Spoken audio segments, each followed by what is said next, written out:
First of all, let me shout out Sarah's World. Sarah's World on YouTube. You know, she's huge on TikTok, but my girl Sarah over here, let me tell you what she did. She actually found the interview and snippets of it, the Sun exclusive. So I'm going to link her channel in the description box. Go sub up to her. She's amazing. She shouted us out. And a lot of you guys are also from her channel. Go check it out. Well, she has a good portion of this interview. I also have the article to follow this interview. Let's talk about this interview with Kate Cassidy and the Sun. He was in such a good headspace, and I never would have thought that this would have happened. I just fully was numb. I just didn't believe it. He was just genuinely one of the best people I've ever met in my life. I talked to him, and I know he's listening. Hi. Thanks for coming here today. How are you feeling?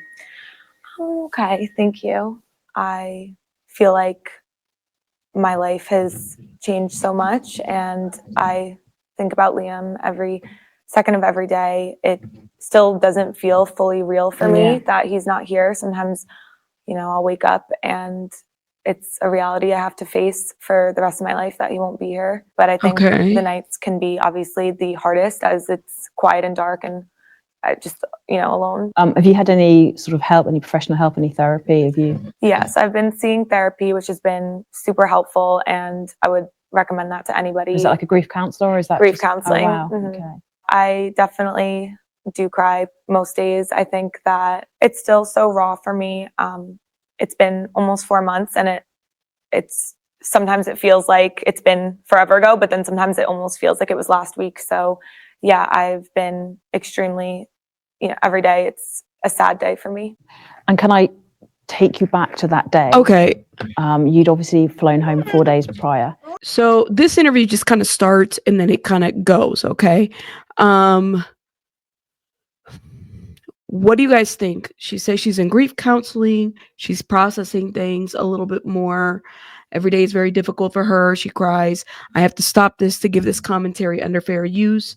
But let me know what you guys think in the chat so far, okay? Back to your home in Florida. Mm-hmm. Why did you leave Argentina? Originally, we thought we were only going to be in Argentina for about a week, give or take, a little less, a little more. And after 2 weeks, I had a responsibility. We had a responsibility. We had our dog. And obviously, I never would have thought this event would have occurred. I never would have thought that this would have happened. Yeah. Now, I did hear that the reasons why she had to leave, at least what was shared, is because of the pets.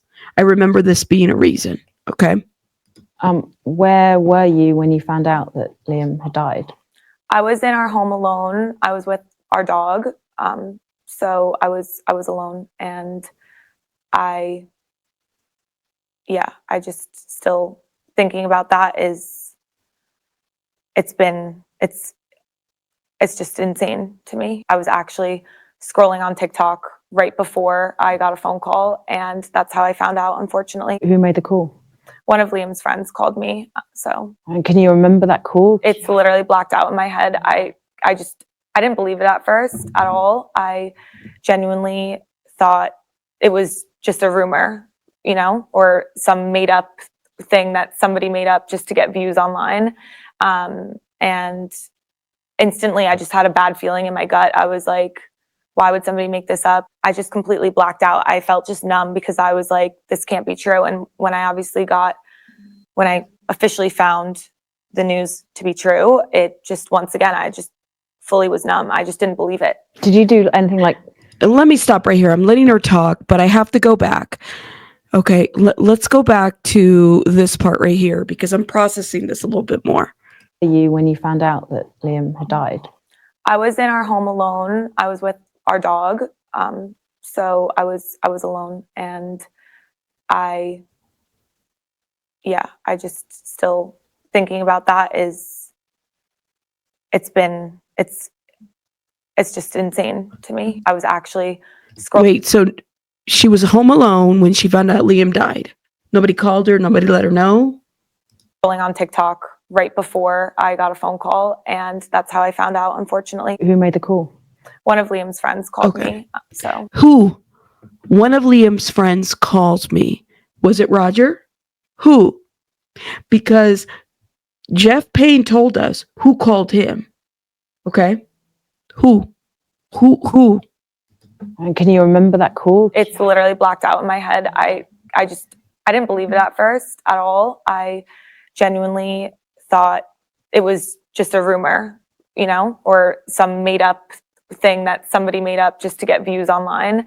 And instantly I just had a bad feeling in my gut. I was like, why would somebody make this up? I just completely blacked out. I felt just numb because I was like, this can't be true. And when I officially found the news to be true, it just, once again, I just fully was numb. I just didn't believe it. Did you do anything like ring him or text him or try and... I did. I tried to call him. I called pretty much everybody. I just, and when you're in that mindset, you just call, it's just insane. Just my mind was, I just remember pacing around the house. So was this like in shocked? Okay. Wasn't able to sleep at all the first night. And in a way, I was almost in a way happy that I didn't sleep, because I was terrified that of any dreams I would have. It would be almost like a nightmare, but turned into a reality. I think still for me, it just didn't seem real. So I felt almost, grief comes in so many different ways, and I've never experienced grief before. So for me, the first couple of hours, the first night, I didn't feel like it was real. So I was in hysterical mode, but there was parts of me that I felt myself just, this isn't real. So I would just be numb. I felt no emotion. I think one thing for me that was a really big kind of a reality that really sunk in, that he wasn't here when he was obviously in Argentina and I left. We just moved into a new house. That's when it finally, I remember just sitting on the couch with my mom, and that's when I just completely broke down. And that's when I think everything shattered for me, because that's when I realized I'm never going to see him again. He's never going to we're never going to be in a home again together. It was just, that's when it really did hit me.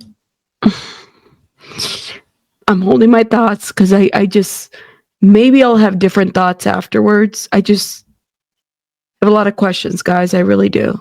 Can you remember the last text messages that you guys sent each other? Yeah, once again, I think the last message from what I remember that I sent him was, I can't wait for you to come home and for me and Nala to be a family again together. And I can't wait for you to see the house, because obviously he knew I was decorating it. So that's the last message that I messaged him.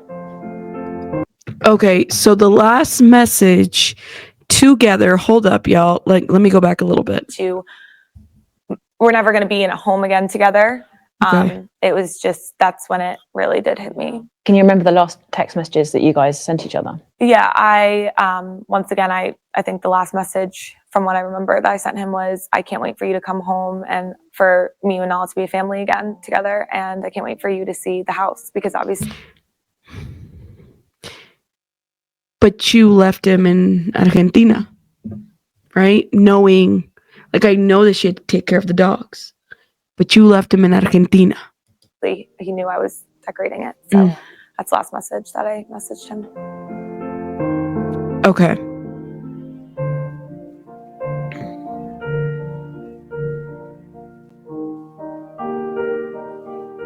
How was his mental health when you were with him, and that last day, just, did it come out of the blue? Do we know what happened or what triggered him or anything? I think with addiction, you never know when it's gonna come out. It's a really serious issue that I think is undervalued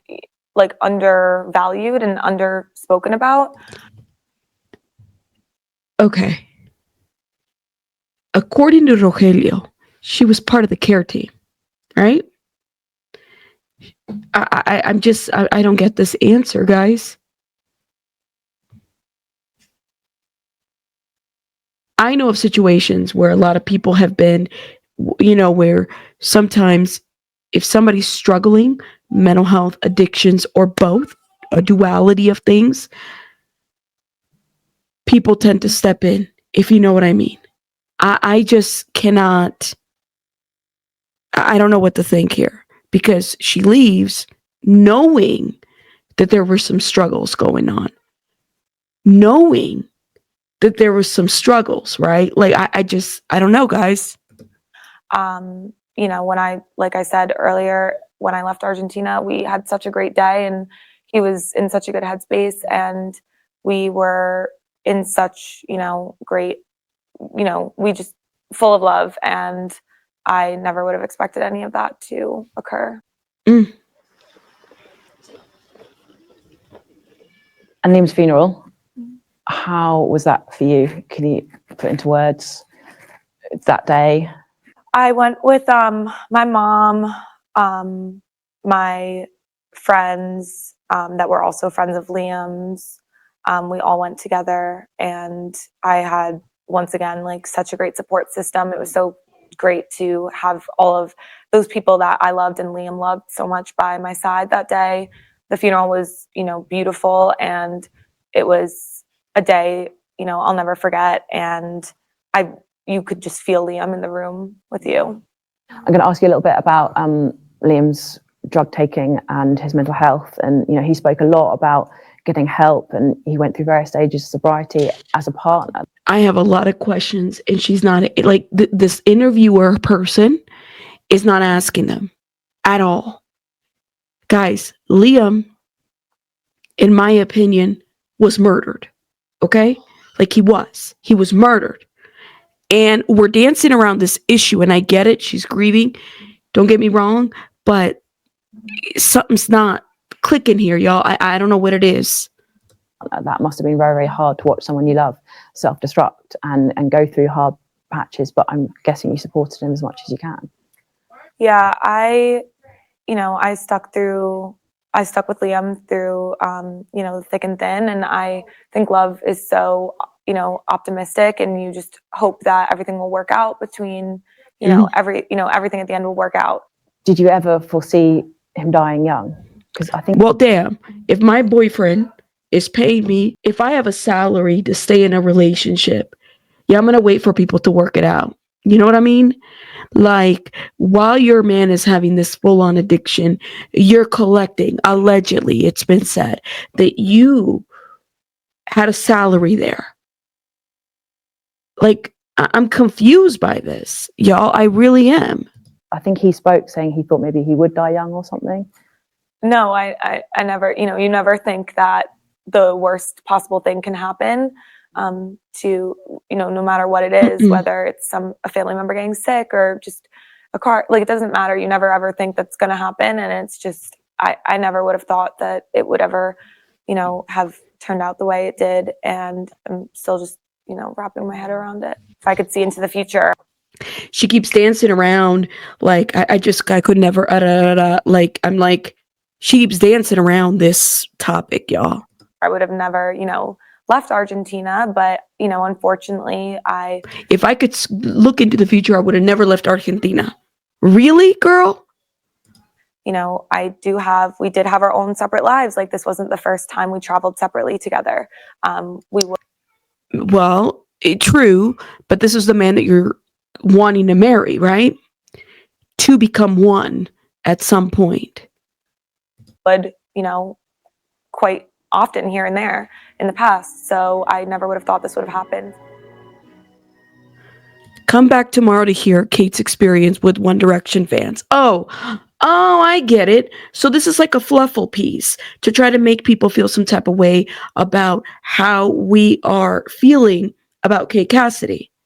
Oh, yes, please come back tomorrow, y'all. We'll definitely have a video going. I would have processed this a little bit more. Shout out to Sarah's World. Check her out in the description. Y'all go sub up to my girl Sarah, because she did amazing. Thank you. And Julia and Ohenia, thank you so much for giving me the heads up about this little piece. Guys, stay tuned. I'm not done. I feel like I'm going to have to go back and rewatch some of this, look at the body language, because this right here is a no-no for me. It's a no-no for me. I'll see you guys on the next one. Bye, guys.